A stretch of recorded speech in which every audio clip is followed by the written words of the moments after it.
need to stop her here and now. To prevent Ragnarok, the end of everything. So I'm putting together a team. Like the old days.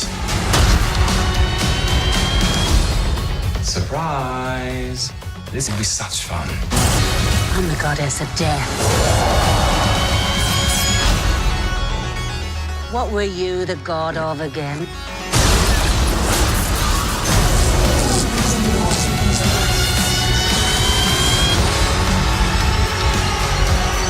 Hey everybody, it's Grace here to talk about Marvel's latest, Thor Ragnarok.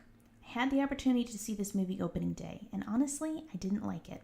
As it would seem that I am in the minority here, I and about 3 other people appear to be the exception, while everyone else is falling over themselves loving it. I'm not here to rain on your parade. I am truly glad if you enjoyed the movie. But here is my opinion on why Ragnarok is one of the worst Marvel movies. Quick disclaimer, every single scene that I use in this video is not necessarily one that I hated, it's just all the footage I had available. There were isolated scenes in this movie that I really deeply enjoyed. Zero setup.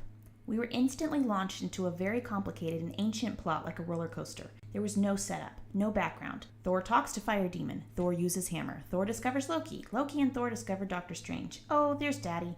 By the way, you have a sister who's death obsessed. Daddy dies. Hey sis, wait, how do we get here? It was an information dump that failed to establish where our characters were and what their emotional state was. Any good storyteller will tell you that setup is vital for the story paying off and delivering in the end. Since the story failed to set up properly, none of the payoff felt satisfying to me.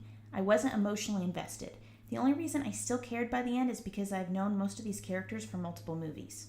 I was all for a funnier movie. Chris Hemsworth is naturally hilarious, so is Tom Hiddleston. But they cracked so many jokes it's like the characters were fighting each other for the next one-liner.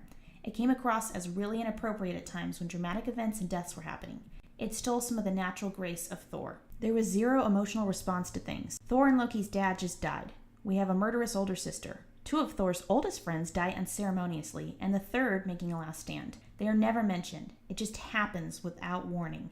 It was like the makers of this movie were trying to wipe away all the old traces of previous Thor movies. I felt that Loki was severely underused. He came off as cowardly to me. And it didn't add up. He's got the strength and the cunning to be the big bad in 2 movies. I'm glad the brothers made up. Their scenes together were the best. But it was so underdone for what it could have been. I felt like Loki was made to be a laughingstock more than anything else, and I was so disappointed. Valkyrie was okay. She was an appropriate, cliched type of character to use for the story. She just really didn't make a splash for me. I did think her interaction with Hulk was cute, and I liked her better once she accepted the role of Defender of the Throne. Hela made for an incredible villain. She was scary, and she was a reflection of both the princes. She was what Thor could have become if he had not humbled himself and learned what true leadership looks like. And she was who Loki is deceived into believing he is, an unloved outcast. While in truth, Loki is the only child who was chosen out of pure love. Hela represents death. Loki represents life. Thor represents worthiness and true leadership.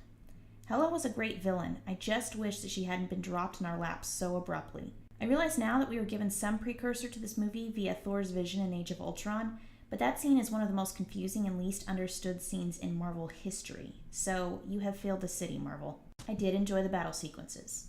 Thor's newfound abilities, and that moment with Korg and the Texas-made guns did give me a moment of American pride. I, for the most part, liked the ending scenes on Asgard's ship, but they would have meant so much more to me if I had been set up for them emotionally. I really feel like Marvel tried to do too much in this movie. They took an already established and solid character and tried to completely change how they told his story. The Thor story has always been told in a way that is deeply personal, intensely emotional, dramatic, and deeply tied to his family history. You get background on things, you know how things are tied together, you have these reveals happen in a subtle, built-in way. It was wacky, it didn't go together. This wasn't wacky in a Guardians of the Galaxy kind of brilliant way. I had to drag out the meaning, not because it was brilliantly layered, but rather poorly written. So there you have it, my opinion on why Thor Ragnarok was a poorly done movie. I will likely watch this movie again and enjoy myself more because my expectations have been reset, but initially I was deeply disappointed. I want to know what you think. Do you agree with me? Have you been sitting quietly in a corner while everyone else rejoices, just hoping someone can put words to your disappointment? Do you think I'm off my rocker and this was the greatest thing since sliced bread?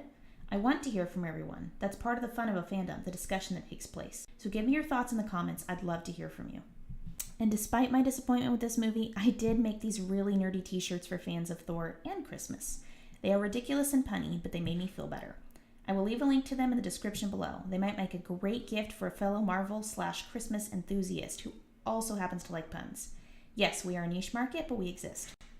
Thanks for watching. Be sure to like, comment, share, and subscribe, and I'll see you next time.